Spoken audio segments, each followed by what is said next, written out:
Let's talk about common mistakes beginners make with gel on natural nails. But first, let's identify what type of gel we are specifically talking about.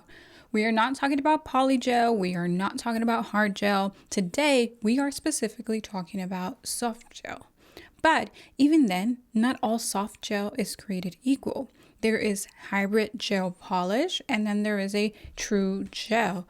Now, I don't want to say, neither do I want you to think, that one is better than the other, because truly, they both have their purpose in this world.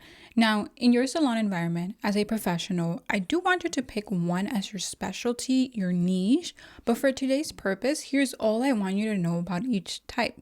That is gel polish versus true gel.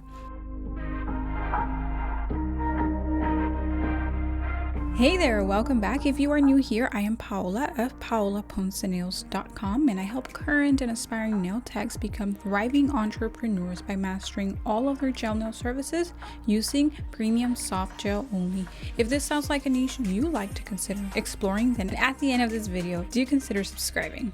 Before diving in, let me invite you to a free class for nail techs and enthusiasts wanting to maximize their reach on Instagram. It is happening this Wednesday. It's live and it's free. It is called How to Train the Instagram Algorithm to Work for You this year and beyond. You'll also get a sneak peek into my 2022 teaching schedule so that you can plan your funds and time for the year. If you are looking forward to joining me in a training, all you have to do is head on over to the description right now or at the end of this video to register.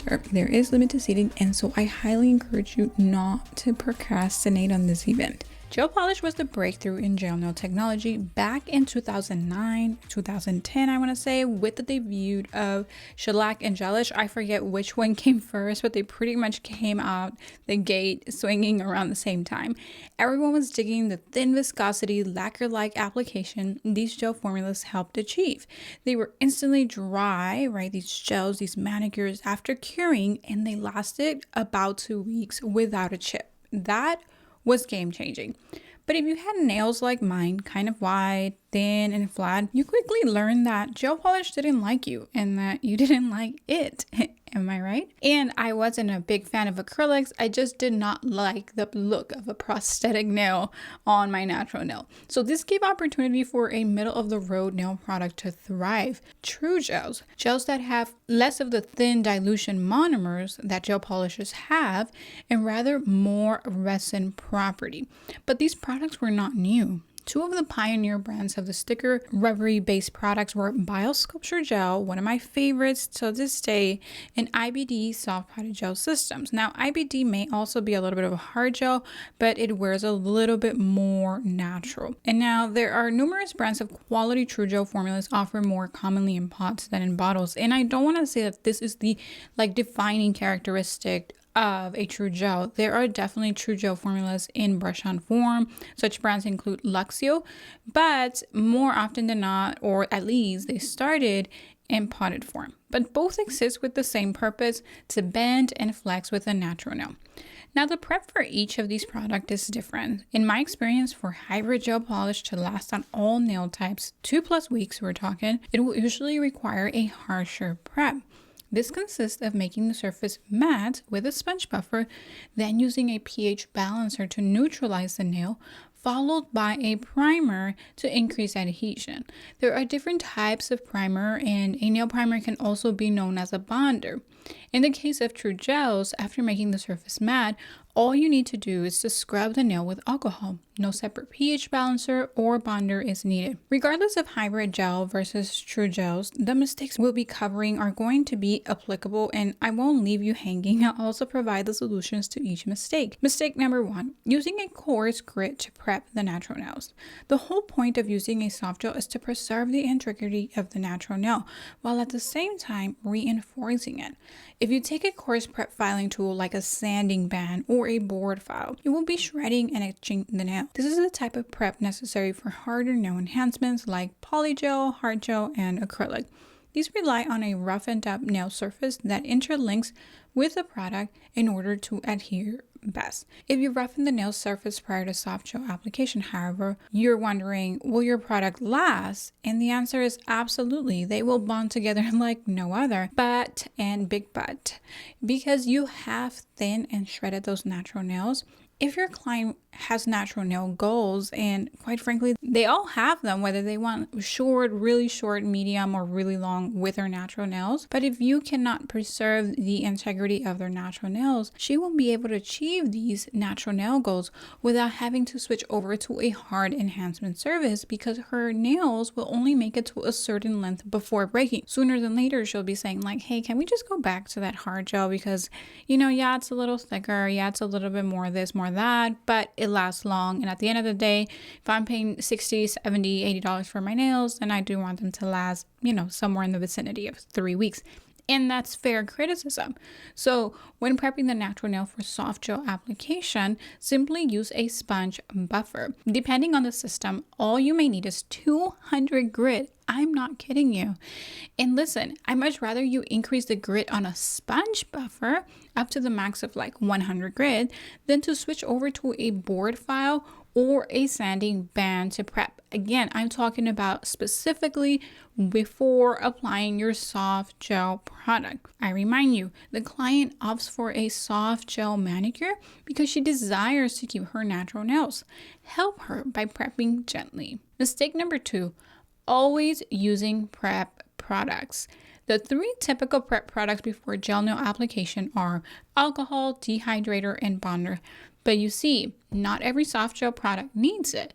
Trust the protocol that your gel's manufacturers prescribes. If they ask for you to put on a pH balancer or a bonder, please do so.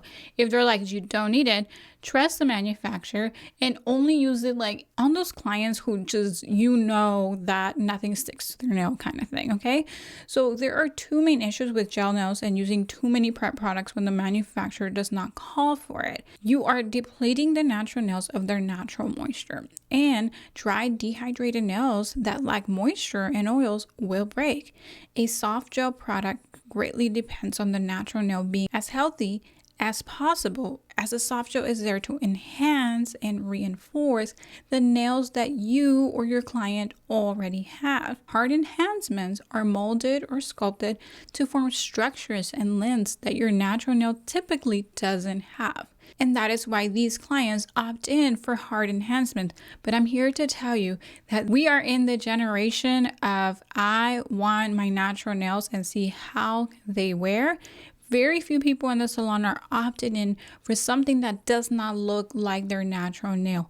And there is nothing against that, but we are starting to see a big margin. I mean huge. Even when I was in the salon for 5 years, constantly doing clients' nails, when they thought they wanted long nails, they didn't really want them. Within a month, within a service or 2, they'll say, you know what, let's cut these to a more manageable shape. So even though they'll come in with like, hey, I want these long, bling, banging nails, I was all for it. I'm like, yay, this sounds like fun. Let's do it. But I quickly learned that 2 months or again 2 services later, they'd be like, you know what, I'm kind of over this. That was just something that they did ever so often. They kept coming to be my client because they love the way their natural nails were with the products that I use, which were soft premium gel products, soft potted gel, Japanese gels, Korean gels, all of that stuff. Okay, nothing wrong with that. But again, that is starting to differentiate.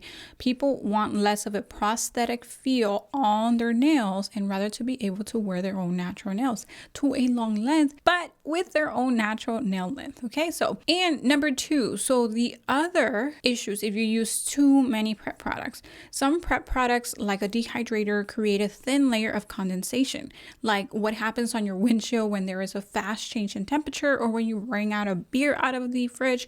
That change in temperature, it builds like a condensation layer around this item, and that condensation layer is moisture, and moisture can lead to lifting.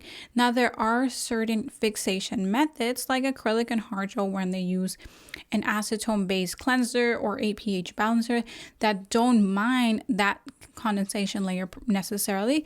But when I'm talking about premium soft gel products, typically the ones that don't require bonder or dehydrator, we work on a dry fixation method. Okay, so no moisture whatsoever, and all all you typically need is 90% alcohol, unless the manufacturer has also designed their own cleanser. But guess what? You may be familiar with 3 of the brands that I use.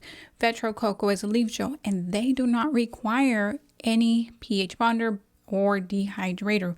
Again, these gels thrive on a completely dry fixation method. All you need is 90% alcohol or somewhere in the vicinity of 90%. 100% is fine if you can find it too. Just don't use that on your brushes as it may dehydrate them, okay? So please, if your soft gel system does not include a dehydrator or bonder, I promise you they did not forget to create one. That just means a solution of at least 90% alcohol is all that is needed to prep the natural nail. And the adhesion component is found within their gel base. Will you ever need a bonder to adhere these products? Yeah, you'll have 1 or 2 clients that no matter what they do, and they know it. They'll know it. They'll say, you know, I keep coming to you because even though this only lasts 10 days for me, is what lasts the longest. And I know that you are doing everything correct because I've tried everything else, and this is the only thing that lasts consistently like 10 days. But these clients are rare, and I do recommend that you try a bonder in that case. Also, if nails are too damaged and someone's coming off of a terrible removal and you're switching them over to a premium soft gel that does not require a bonder or a dehydrator, then also you may want to apply a bonder at least on the free edge so that, you know, those nails a better chance of thriving with these soft gel products. Mistake number 3, using acetone to prep. Acetone can save the day to prep the nails if, say, you used an oil-based product prior to your gel-based application and you are having shrinkage around the cuticle. So this can happen if you use too much oil, if you used a cream prior to your gel-based application, or if you had overflow of the gel product, that is, and you wanted to wipe it off so you can restart the application, then I do recommend you use acetone, because acetone is what's going to cut through the moisture or any oils on the skin surface or the natural nail, but use it sparingly because the nails do not tend to nourish themselves back up as fast as they would if you were using alcohol. Using acetone regularly in your prep is a no-no with a lot of premium soft gel products. Okay, so just keep that in mind. Use acetone only when you have to, or if you have to do a removal with it. Okay, otherwise stick to 90% alcohol. Another thing is that just like a pH balancer dehydrator, acetone based cleansers dehydrate the nail too fast, causing a condensation layer to happen on the surface of the nail, potentially leading to lifting. So again, it does the same thing. Acetone can do the same thing as a pH balancer with that condensation layer. Again, I say again, trust the system of soft gel nail products you are using and follow their prep recommendations. Mistake number 4, shaping the natural nails with a coarse file. Now we talked about prepping the surface of the natural nail with a coarse grit. Now I want to caution you about shaping with a coarse file. Many systems of gel nail products offer an emery board in their files and buffer selections, and for good reason. An emery board is crucial for correctly shaping natural nails prior to gel application. It removes just enough nail to file into the shape you desire, and it allows you to get into nail grooves or in between the skin and the nail plate, so those nail folds. If you file with nails with a coarse file and you especially go back and forth doing so, you will cause the layers of the natural nail to split, and this will lead to lifting of your gel nails or chipping if you're using a hybrid gel polish, because they can chip within 10 days. Mistake number 5, always soaking off your nails. Let me start by saying that leaving a little bit of gel base behind on the natural nail is not a crime. You're not going to jail for this. In fact, I encourage you not to remove 100% of the gel nail product when possible. Acetone, as I've already mentioned, depletes the nail's essential moisturizers like water and oil. If you are soaking off nails every 2 or 3 weeks, rather than having those nails pampered on their visit, you're sitting them through a dehydration session, not a moisturizing one. Imagine doing that 12 to 14 times per year, and you will get how brittle those nails would turn out. The most friendly product to leave behind on the nail is a true soft gel nail product, and it is one of the main reasons I have enjoyed working with soft body gel products in the last 7 years. Next time you are removing product from off of your client's nails, don't be afraid to remove only 80 to 90% of it. file the remainder flush to the natural nail, and reapply your entire application. And if you want to know some of the mistakes I made as a newbie nail tech, check out the description for my free training. I'll take you through my journey of gel nails and how eventually I found a few secrets to keep me booked solid. Thank you for watching, and I want to hear from you in the comment section. What mistakes are you making as a beginner nail tech? I'd love to help you if I can. And don't forget to sign up for my free class, link in the description box below. Thank you for watching again, and I'll see you next week. Bye for now.